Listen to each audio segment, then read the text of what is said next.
Hi everyone, this is chapter 3 of Fields of Home by Marita Conlon McKenna. Chapter 3 is entitled Morning Boy. Toss was in trouble with George Darker over the loss of the valuable mare. He railed against the unfairness of it all and shouted back to the estate manager who had not listened to his original warnings about Ragusa. Lord Buckland himself arrived down at the stables. He had liked Ragusa. A good horse, he said sadly. Won a few good races in her day, and we've bred many a fine filly from her. But this didn't stop them sending for the knacker's cart to come and take her away. Michael made sure that young Brendan was busy elsewhere. The lad was upset enough. Miss Felicia, the youngest daughter of the house, appeared in the stables too. She'd heard there was a new foal. Strict instructions had been given that there was to be no mention of the demise of Ragusa. The demise means death. Nothing was to spoil the 11-year-old's enjoyment at seeing the new horse. I thought the mare's stable was there, Felicia said to Michael, pointing to Ragusa's empty stable. Michael didn't say a word. The young girl clapped when she saw the bay colt and the chestnut mare standing close together. Oh, he's lovely, just so perfect. But he's not one bit like his mother, she declared. Perhaps he's more like his father, offered Michael, trying to make light of it. He liked Miss Felicia. She spent half of her time in the stables and was a proper little tomboy. Her older sister Rose was about Michael's own age and a beauty, but she rarely set foot in the stable yard unless it was to request a carriage. She had no interest whatsoever in horses or in the stable lads and grooms and jockeys who worked for her father. Michael, didn't you hear me? Which do you think is the finest horse in my father's stables? Inquired Felicia, letting the new foal nuzzle at her fingers. Well, that I'm not sure of, miss. It would depend on what you'd be wanting the horse for. Samson and Jolly are two of the best farm horses you'd ever get, and your father's pair of greys are considered the finest carriage horses in the country. Your father loves old Tom when he wants to go out on a day's hunting. He says, rain or wind or sleet, old Tom never lets him down. And you? Well, do you remember that you had a great shine for Marky? Marky isn't a horse, the girl spluttered. Marky's a donkey.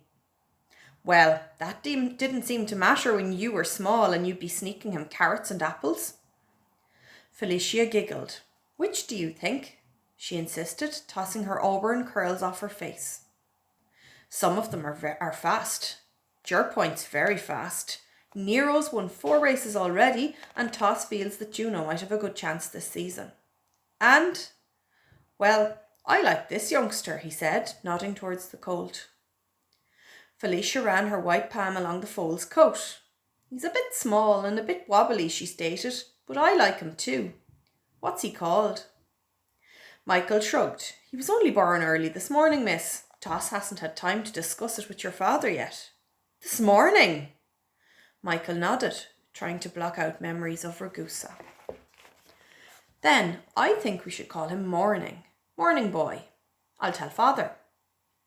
Michael smiled. Whatever that young lady suggested, her father usually agreed to. Having no sons, Henry Buckland was besotted by his 2 daughters. Besotted means really in love with. Especially Felicia, who followed him around like an over-eager puppy. Felicia, you are to come into the house immediately. They both turned at the same time to see Rose standing at the gate to the cobbled yard.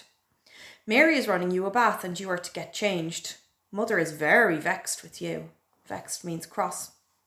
I'll be along in a minute. Felicia muttered in annoyance, kissing the middle of Morning Boy's nose. Now, insisted her older sister, reluctant to walk across the cobbles in case she stood in some horse dung. Felicia turned on her toes. Rose, Geranium, Cowslip, Buckland, I'll be with you right now, she shouted. Michael tried to hide his smile.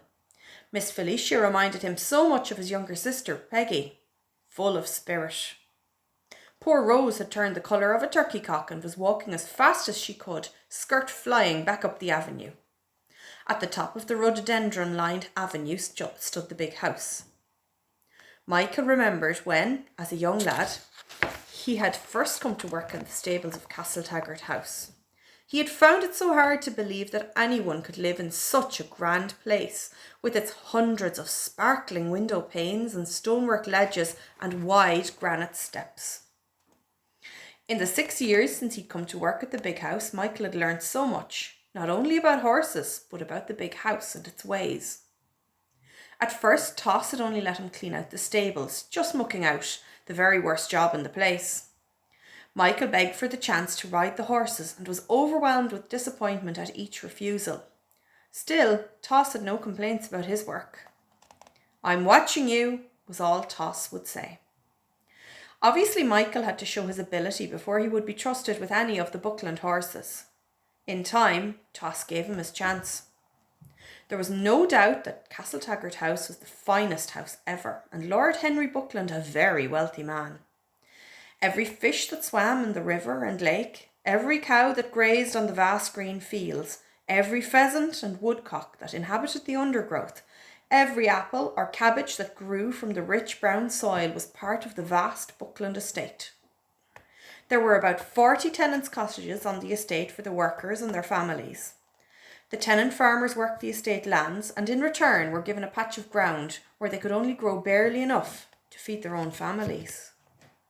Michael would watch these men, young, middle-aged and old, come cap in hand to the estate manager's office, queuing outside to pay their rent and hand over their dues.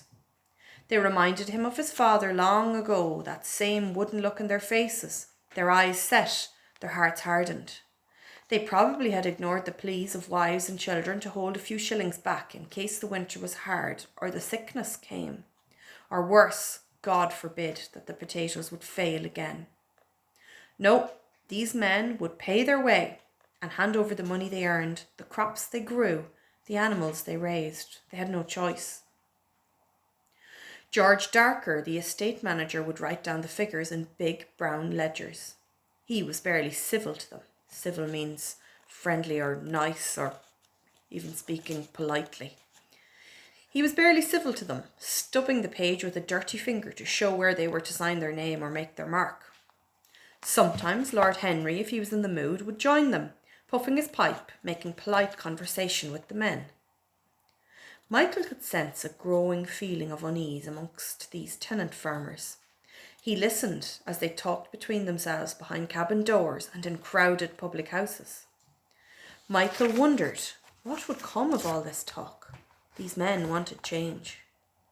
"Michael, are you listening to me?" Michael looked down. Felicia was gazing up at him, impatient. "I'll be back down to see Morning Boy tomorrow afternoon, after my lessons." "That's fine, miss."